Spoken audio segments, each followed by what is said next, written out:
Natural होतंय.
सार्थक वाचे नाम विठ्ठलाचे हे सार्थक देहाचे ऐसा नामाचा महिमा ऐसा नामाचा महिमा शेष वर्णिता झाली सीमा वाचे नाम विठ्ठलाचे हे सार्थक देहाचे नाम तारक त्रिभुवनी नाम तारक त्रिभुवनी म्हणे नाम याची जनी वाचे नाम विठ्ठलाचे हे सार्थक देहाचे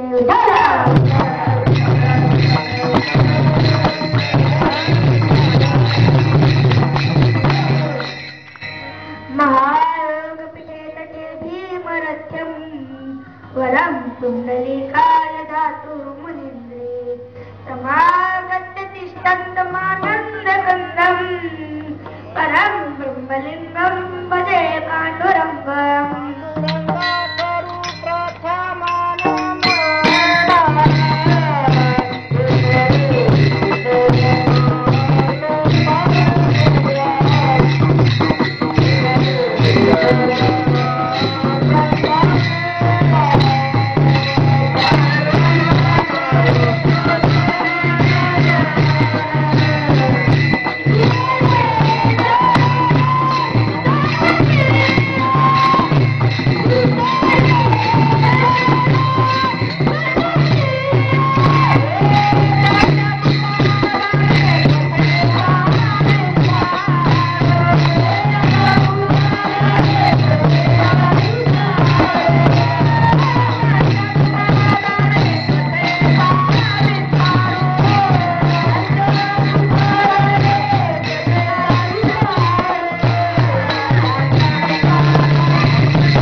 बंधू चरण श्री गुरूंचे ते नमस्कार आता झाला.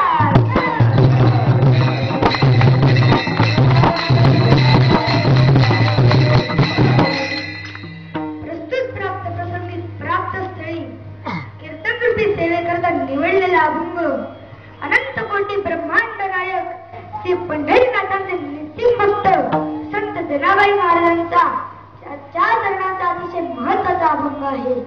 या अभंगाद्वारे श्री संत जनाबाई आपल्या मानवी जीवनाचं सार्थक ज्याच्यामुळे होते अशा भगवंताच्या नामाचा महिमा सांगतात.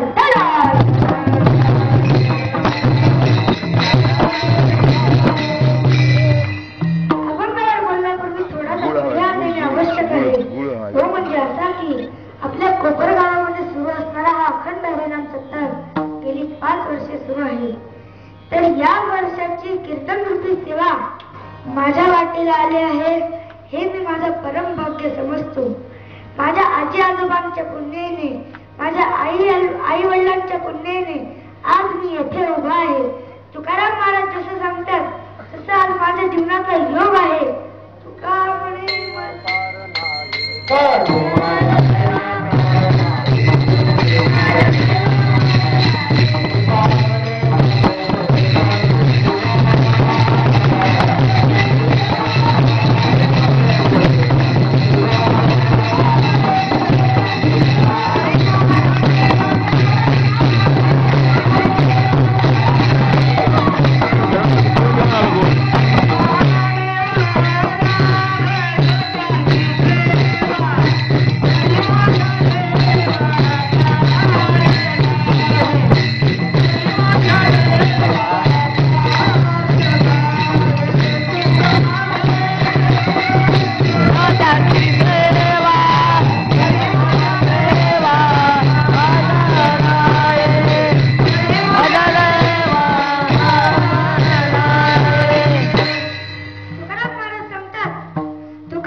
लागले, टाळकरी नाचायला लागले. इतकंच आश्चर्य नाही तर स्वतः पांडुरंग परमात्मा पुढे येऊन नाचायला लागला. नामदेव कीर्तन करी पुढे देव नाचे पांडुरंग.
नामदेव महाराजांच्या कीर्तनात पुढे पांडुरंग परमात्मा नाचायचा.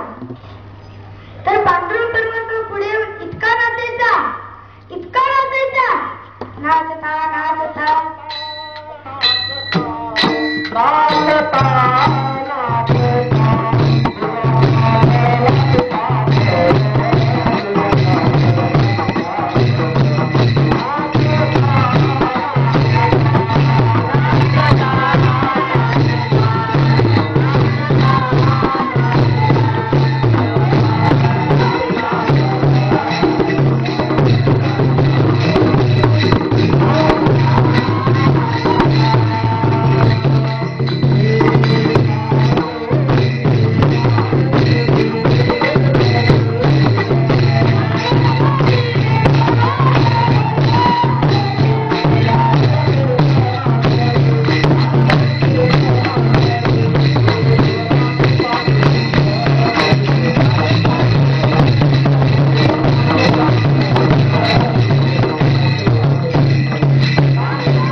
रुक्माई माता. आता तुम्हीच सांगा बरं का, देवाची रुक्माई माता, देवाची रुक्माई माता, देवाची रुक्माई माता आहे की बायको आहे? हे तुम्ही सांगा. रुक्माई माता आहे की बायको आहे? तर जर देव स्वतः आपल्या बायकोला माता म्हणत असेल तर आता मी तुम्हाला देवाचं काय सांगू? सोडून द्या.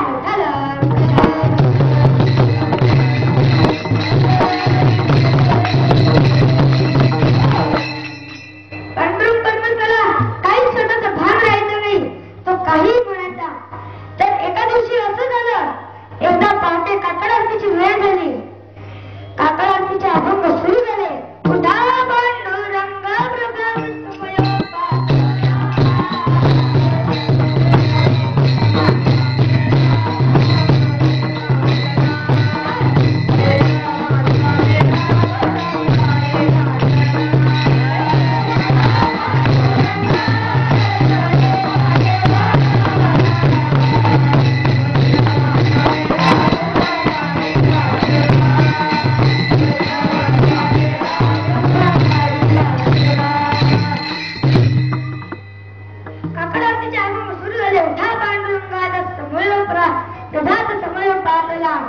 वैष्णवांचा मेळा गरुड पारी दाटला. काकड आरतीचे अभंग सुरू झाले. पांडुरंग परमात्मा घाईघाईने निघाला. स्वतःचा नवरत्नाचा हार आणि शेलाचा तिथेच राहिला. आणि स्वतः पांडुरंग परमात्मा घाईघाईने निघाले. गुपचूप पिठेवर जाऊन उभे राहिले. काकड आरतीचे अभंग सुरू झाले तर बडव्यांनी दरवाजा उघडला. मी सांगितलं, बडवे हो बडवे, बडवे नाही बडवे.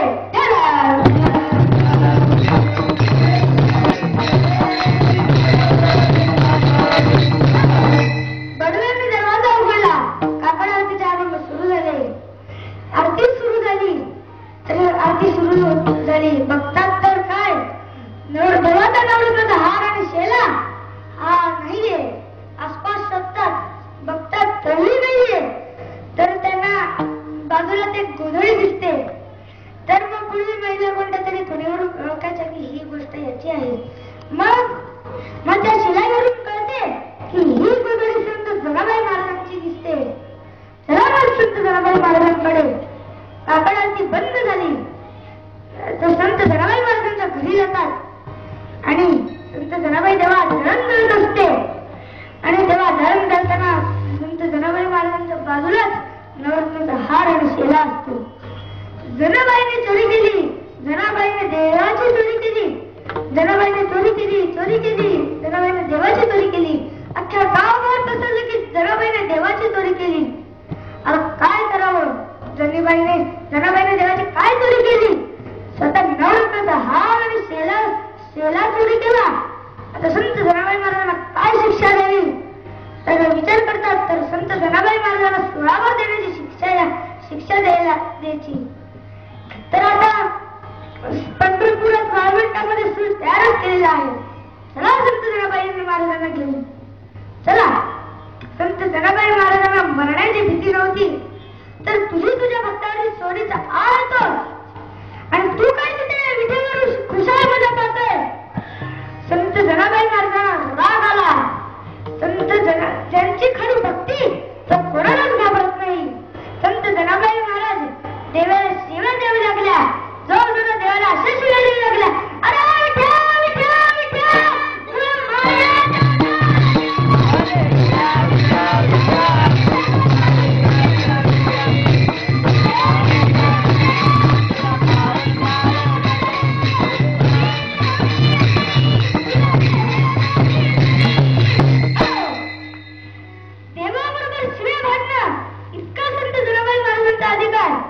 परमात्मा काय साधा दिसला का?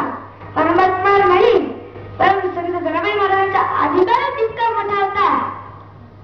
तर त्या संत जनाबाई महाराज आपल्याला मानवी जीवनाचं महत्व सांगतात. आपण जन्माला आलो, जन्माला किती दिवस जगलो याला महत्व नाही, जगून काय करले याला महत्व आहे. तर म्हणून संत जनाबाई महाराज सांगतात की आपण जन्माला काय केले पाहिजे हे संत जनाबाई महाराज पहिल्या चरणात सांगतात.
आणि तर धनाबाई महाराज म्हणतात तुम्ही जन्माला या पण देहाचे जन्मदान देहाचे सार्थक करा. का करा? कारण हा आपला मनुष्य देह आहे तो फार अमोल किमतीचा आहे. तर आपल्याला दुर्लभ असणारा मनुष्य देह मिळालेला आहे. तर या देहाचं तुम्ही सार्थक करा. या जगात अनेक गोष्टी दुर्लभ आहेत पण त्यामुळे 3 गोष्टी अतिशय दुर्लभ सांगितल्या आहेत. दुर्लभम त्रयवैद्यम देवानुग्रहे सुखम मनुष्यत्वम ममुष्यत्वम महापुरुषत्वम श्रेयः. मनुष्यत्वम पहिली गोष्ट म्हणजे मनुष्यत्व. मनुष्यत्व म्हणजे मनुष्य देह. दुसरी गोष्ट जी दुर्लभ आहे ती म्हणजे मुमुक्षुत्व.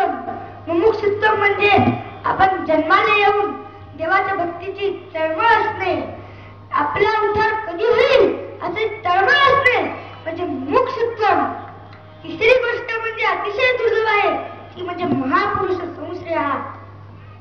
तिसऱ्या गोष्टी म्हणजे असं सांगितलं आहे महापुरुष म्हणजे महान पुरुष आणि संश्रयामध्ये संगती. महापुरुषांची संगती म्हणजे संतांची संगती. या 3 गोष्टी जगतामध्ये अतिशय दुर्लभ सांगितल्या आहेत. एक तर मनुष्य देह, दुसरी गोष्ट म्हणजे जन्माला येऊन आपल्या उद्धार कधी होईल अशी तळमळ असते आणि तिसरी गोष्ट म्हणजे संतांची संगती. या 3 गोष्टी अतिशय दुर्लभ सांगितलेल्या आहेत. तर आपल्याला असा दुर्लभ या 3 गोष्टी आपल्याला मिळालेल्या आहेत.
त्यामध्ये दुःख याचना तुम्ही वासुदेव वासुदेव म्हणा असं वासुदेवामध्ये एक वर्णन केलेलं आहे. तर आपल्याला दुर्लभ असणारा हा नरदेह कसा मिळालेला आहे तर तुकाराम महाराज एक दृष्टांत देऊन सांगतात की हा नरदेह दुर्लभ असणारा असा नरदेह आपल्याला कसा मिळालेला आहे. एक राजा असतो, त्याचं पोट दुखत असतं. तो राजा आपल्या शिपायाला बोलवून घेतो. शिपायाला सांगतो की जा वैद्यास बोलवून आण. तो शिपाई जातो, वैद्यास बोलवून आणतो. वैद्य अनेक तपासण्या करतो आणि मग सांगतो की औषधासाठी जिवंत कावळा लागेल. तर मग शिपाई जातो शोधत जिवंत कावळा असं शोधत जातो. आता तुम्हीच सांगा आपल्या घरात कोणी कावळा पाळतो का? कावळा नाही पाळत. चिमणी पाळत असेल, पोपट पाळत असेल, कबूतर पाळत असेल, पण कावळा कोणी पाळत नाही. का? कारण हा कावळा हा हुशार असतो. म्हणून आपल्या घरात कोणी कावळा पाळत नाही. मग तो शिपाई जातो कावळा शोधतो पण त्याला काही कावळा सापडत नाही. तो अनेक प्रयत्न करतो पण त्याला काही कावळा सापडत नाही. तो असं जातो तो एका नदीच्या किनारी पोहोचतो आणि नदीच्या किनारी जातो तर तेव्हा एक आंधळा त्या शिपायाला आंधळ करताना दिसतो. तर तो वरती हात करून असं टाळ वाजवत असतो. त्याच्या हातात सहज एक असं कावळा सापडतो टाळी वाजवता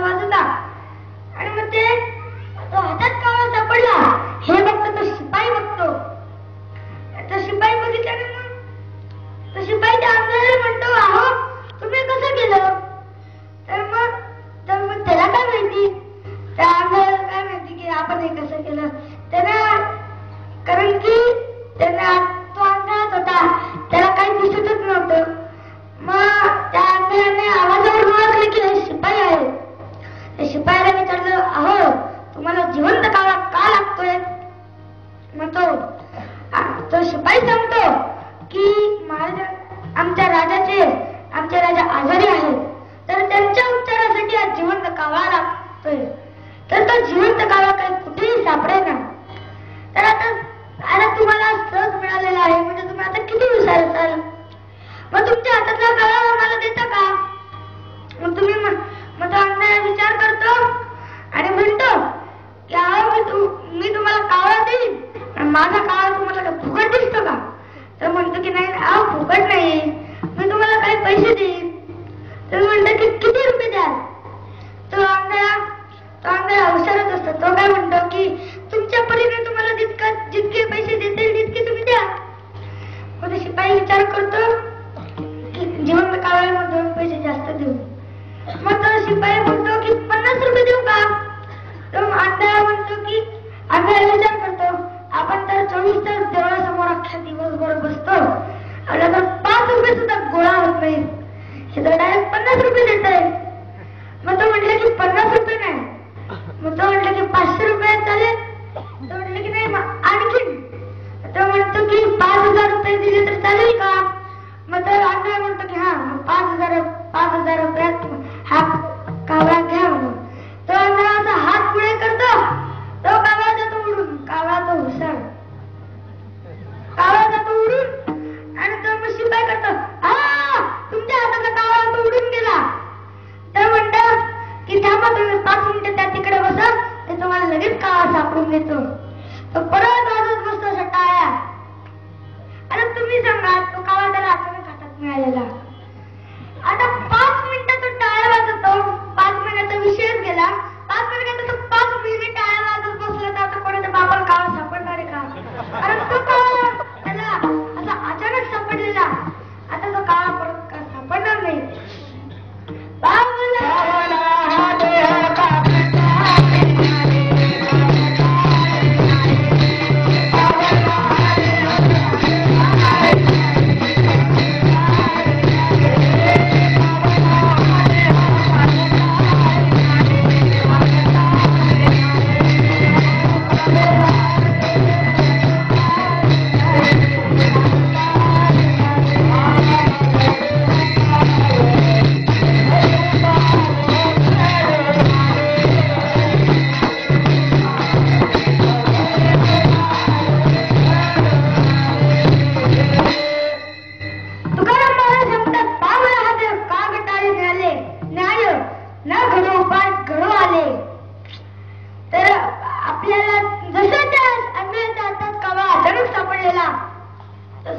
आपल्याला अचानक मिळालेला आहे. म्हणून या नळदेहाचा आपण सार्थक केलं पाहिजे. म्हणून संत जनाबाई महाराज सांगितलेलं आहे, जन्म येऊन या देह करा देहाचे सार्थक.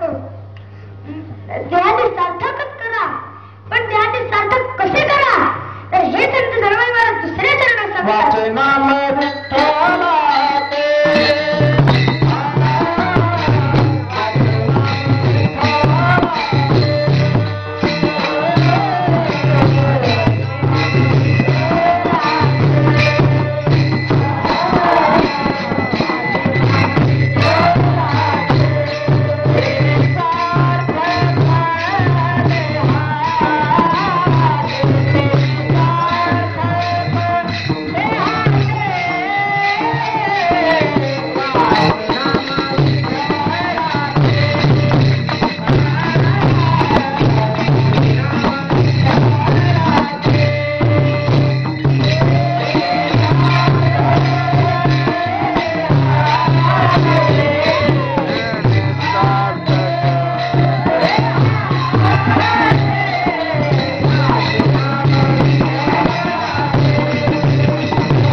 अख्ख्या ब्रह्मांडात 33 कोटी देव आहेत, पण त्यापैकी विठ्ठल देव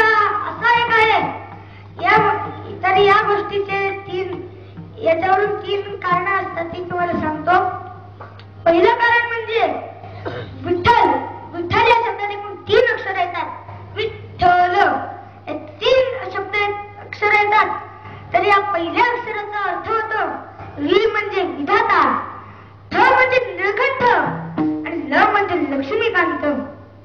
विधाता म्हणजे ब्रह्मदेव, निळकंठ म्हणजे शंकर आणि लक्ष्मीकांत म्हणजे विष्णू. तर ब्रह्मा विष्णू महेश विठ्ठल नामाचे तिन्ही देव एकत्र येतात म्हणून तुम्ही विठ्ठलाचं नाव घ्या. दुसरं कारण, तुम्ही विठ्ठलाचं नाम का घ्या? तर विठ्ठल हा देव नाहीये. विठ्ठल देव नाहीये. मी म्हटलं विठ्ठल हा देव नाही. विठ्ठल देव नाही मग का भूत आहे? विठ्ठल देवही नाही आणि विठ्ठल भूतही नाही. तर विठ्ठल हा देवांचा देव आहे.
एक दुसरी बाई म्हणते हे क्षण तुझं कसं झालं?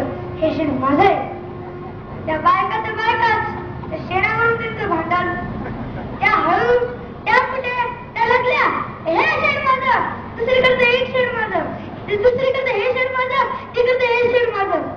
आता यामधून सगळी लोक असतील ती पंढरपूरला जाऊन आलेली असतील.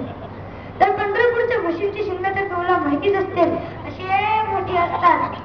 आणि मग ती म्हैस अशी बघते, अरे पाठीमागे वाजून बोलते काय चाललं, मग ते करते ते दोघीचं भांडण चाललेलं असतं. मग ती करते हे शेण माझं, दुसरी करते हे शेण माझं. ती म्हैस म्हणते हे शेण तुझंही नाही, आणि ती म्हैस म्हणते हे शेण तुझंही नाही, हे शेण माझं आहे.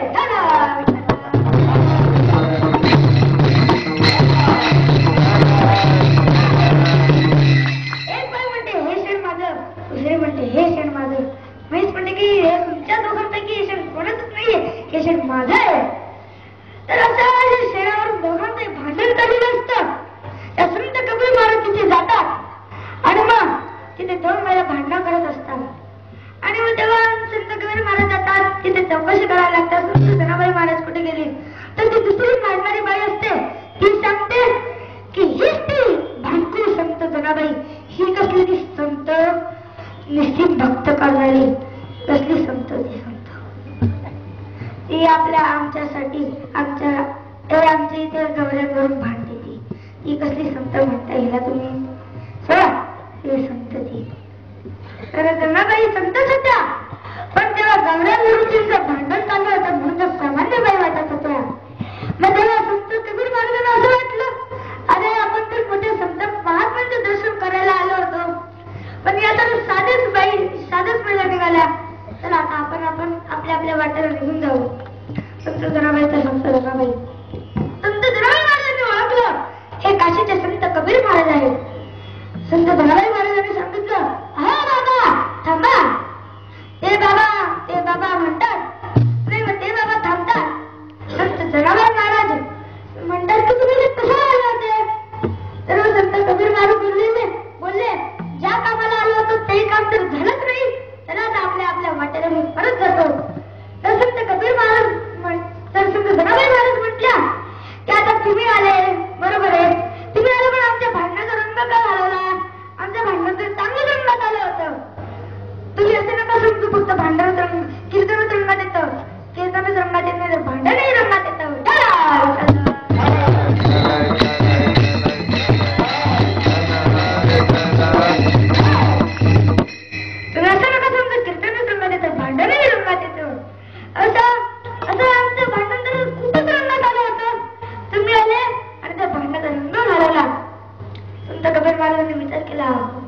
बरोबर आहे, आपण गेलो आणि म्हणूनच त्यांच्या भांडणाचा रंग गेला. आता तुम्ही कळावे भांडण तर मिटून जावं.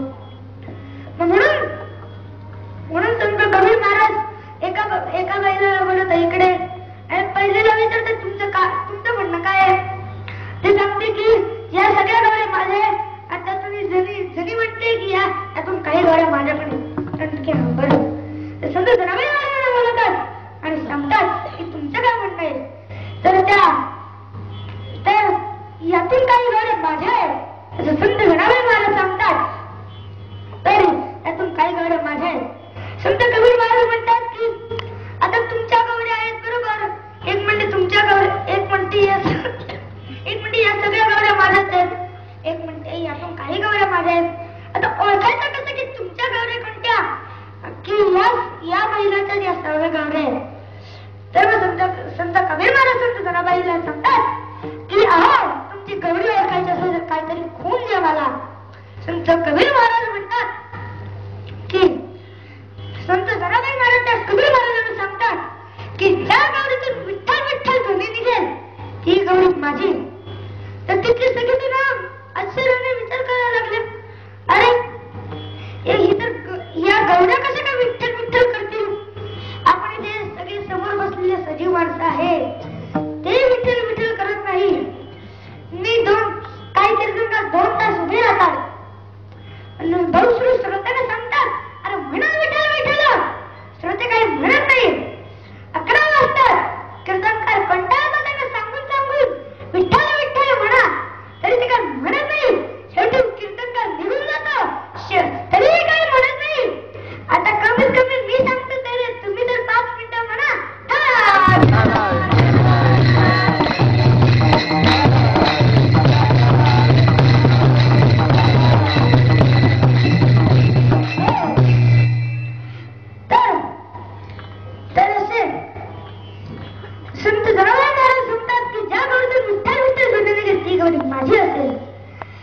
संत कबीर महाराजांनी एक गौरी घेतली, कानाला लावली, त्यातून काही विठ्ठल विठ्ठल निघत नाही. ही गौरी बाजूला ठेवली. दुसरी गौरी घेतली, तिसरी घेतली, काही आवाज आला नाही. पण संत कबीर महाराज विचार करायला, अरे ही बाई खोटं तर बोलत नाही. कारण त्या बाईने संत धनाबाई महाराजांच्या गौऱ्या या फार तळाशी टाकलेल्या असतात. तर मग संत कबीर महाराज काय करतात, मध्ये त्याचा एक हात घालतात आणि काढतात एक गौरी. त्यामधून तर ती गौरी कानाला लावतात आणि त्यामधून असा आवाज अशी ध्वनी निघते,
माझे बघा, माझे जे वडील आहेत ते मला आंघोळ करताना दररोज ऐकवायचे, गई गई माझेवाचे गोड नाम विठोबाचे, डोळे तुम्ही घ्यारे सुख पहा विठोबाचे मुख.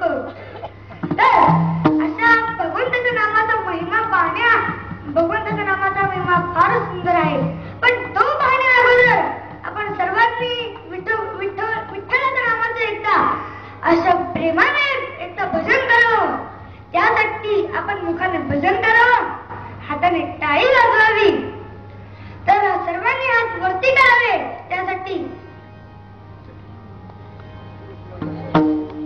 अरे अजून वरती कानाच्या रेषेत थांबा फॅनच खालती ओढाल.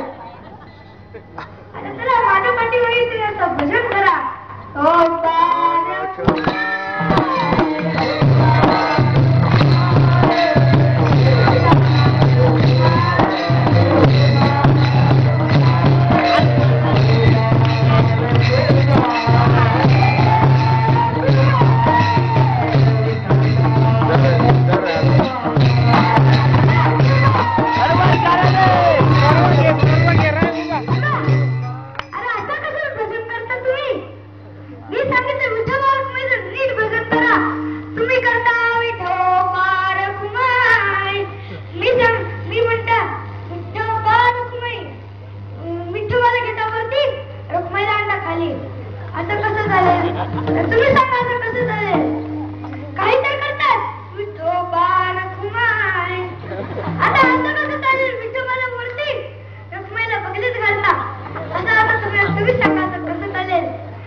हार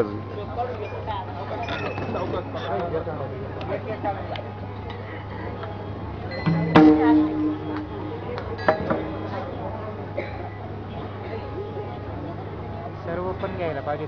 नाही घेतली नाही सांगितलं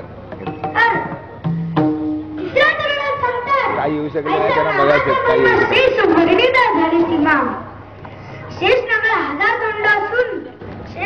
हजार तोंड असूनही जर का विठ्ठलाचं वर्णन तो करू शकत नाही. मी एक तोंडी माणूस कसा काय वर्णन करणार.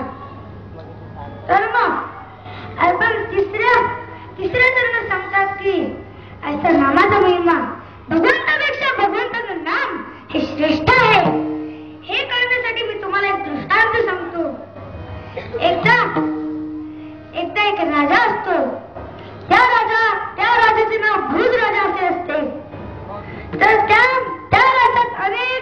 पंडित असतात.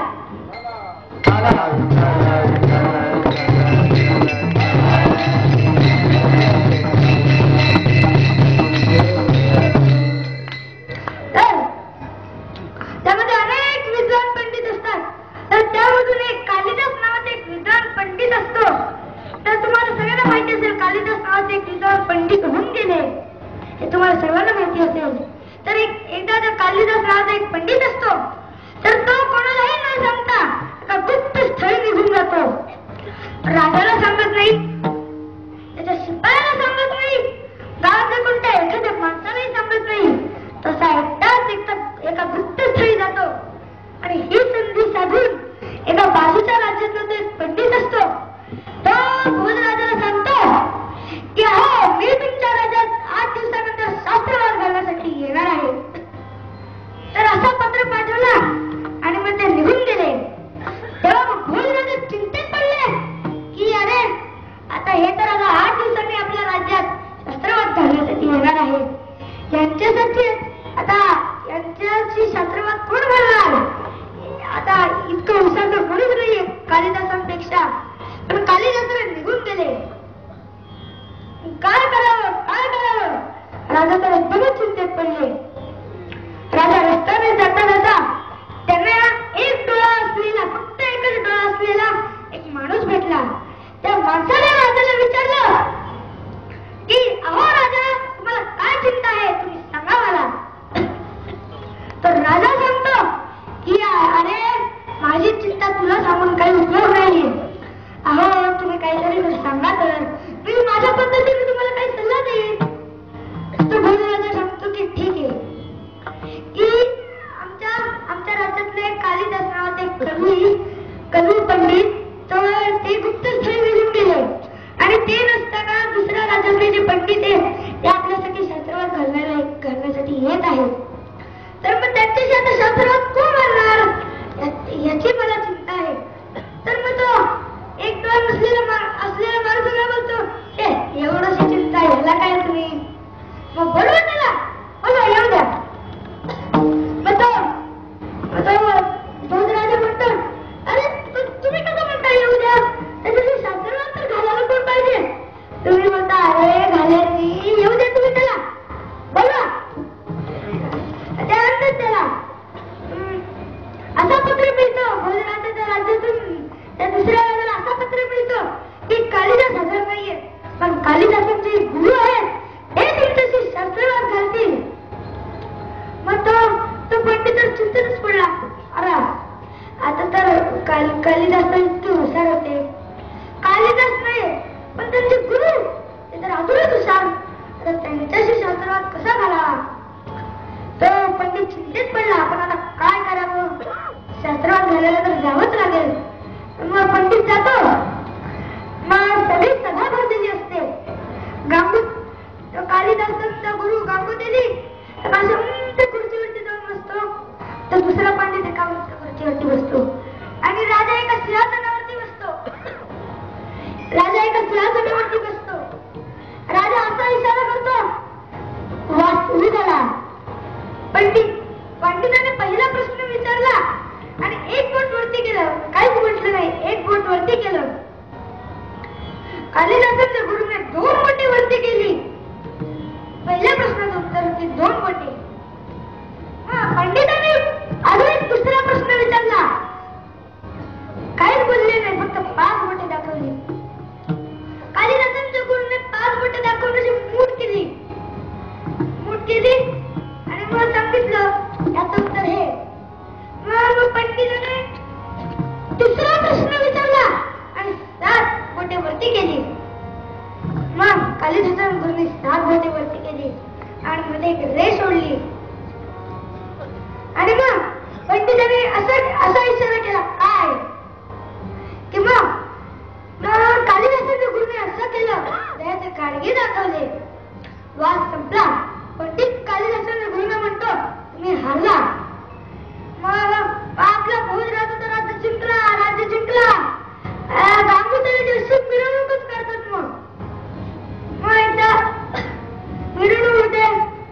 मग राजा त्या पंडिताला एका कोपऱ्यात घेतो आणि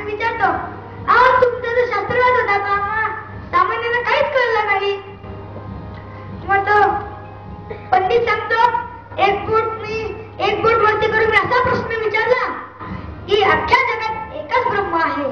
तुमच्या कालिदासाला गुरुने सांगितलं, दोन मोठी वरती करून सांगितली, एकच ब्रह्म आहे, बरोबर आहे, हे पण एक ब्रह्म आहे आणि माया सुद्धा आहे.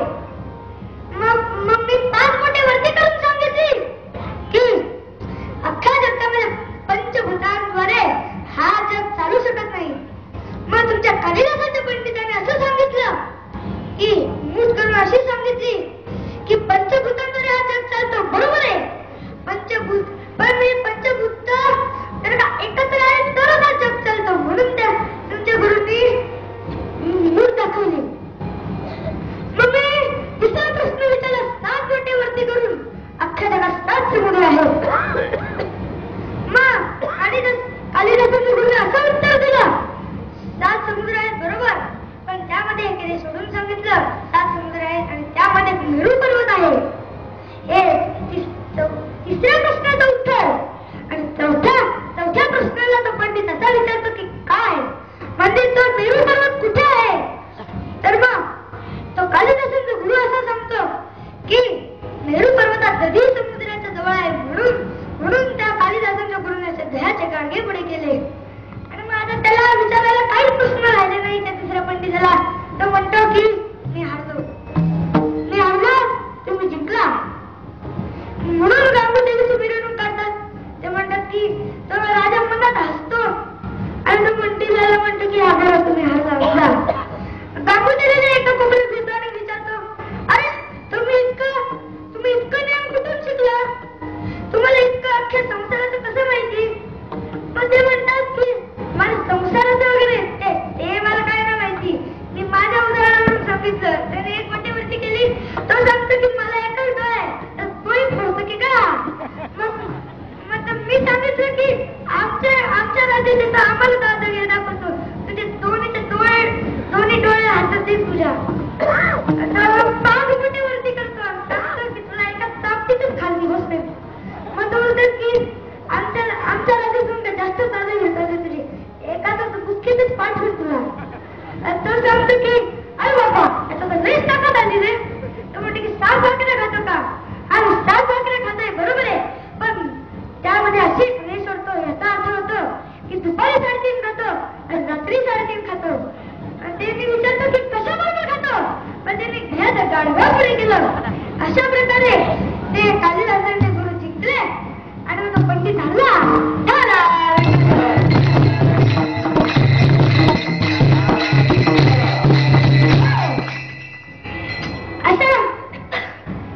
आता भगवंतापेक्षा भगवंताचा नामाचा महिमा हा नाही, भगवंतापेक्षा भगवंताचं नाम श्रेष्ठ आहे.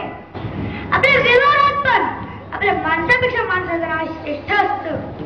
तुम्हाला मी अजून एक प्रसंग सांगतो छोटासा. तर रावण, तुम्हाला सगळ्यांना ती रामायणची छोटीशी कथा माहितीच असेल. एकदा रावण साधूच्या रूपात येतो सीतेला सांगतो की भिक्षा देई माता. सीता जाते त्याला भिक्षा द्यायला. त्या साधूला तो साधू रूपाने आलेला असतो, तो साधू असतो तो रावण असतो. मग तो सीता भिक्षा द्यायला जाते, तर रावण काय करतो, त्या सीतेला घेतो आणि पळून घेऊन जातो. पळून घेऊन गेल्यानंतर मग इथे सगळ्यांना चिंता पडते, सीतामाई कुठे गेली, सीतामाई कुठे गेली. म्हणजे एकाला प्रभू आमच्याकडे सांगतात की सीताबाईला रावणाने पळून दिली. आता लंकेत कसं जायचं, त्याच्यामध्ये तर एक मोठा समुद्र आहे. तर मग तो समुद्र पार करण्यासाठी त्याने सेतू बांधला. तर मग तो सेतू बांधण्यासाठी हनुमंतांनी काय केलं, पहिला दगड घेऊन उचलला, त्याच्यावरती खडू घेतला आणि लिहिलं श्रीराम. तो दगड पाण्यात टाकला, तो दगड तरला. असं पूर्ण असं अख्ख्या दगडामध्ये नावं टाकतो आणि समुद्रात हनुमंताला असे दगड टाकतात ते तरतात. तर रामरायाने असा विचार केला की आपल्या नावानेच कसं हे दगड तरतं. रामप्रभूंनी एक दगड घेतला छोटासा, ते समुद्रात टाकून बघितला असा, अरे तो दगड बुडाला. आता दुसरा एक दगड घेतला रामप्रभूंनी, तो टाकला, तोही बुडाला.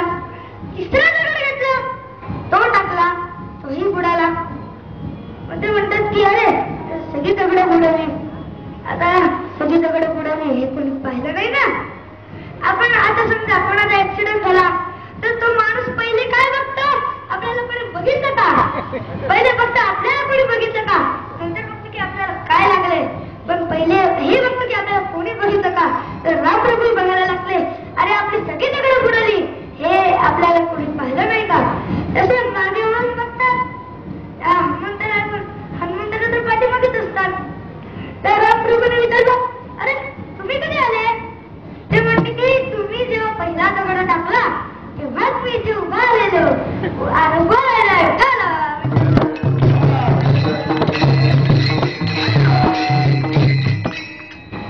तुम्ही पहिला दगड टाकला तेव्हाच मी इथे उभा होता. अरे आपली सगळी दगड बुडाली हे आता हनुमंतराय बघितले. तर मग रामप्रभूंनी हनुमंतरायाला विचारले, माझ्या मी दगड टाकलं तो तरंगला नाही आणि माझ्या नावाने जर का दगड टाकलं तो कसा काय तरंगला?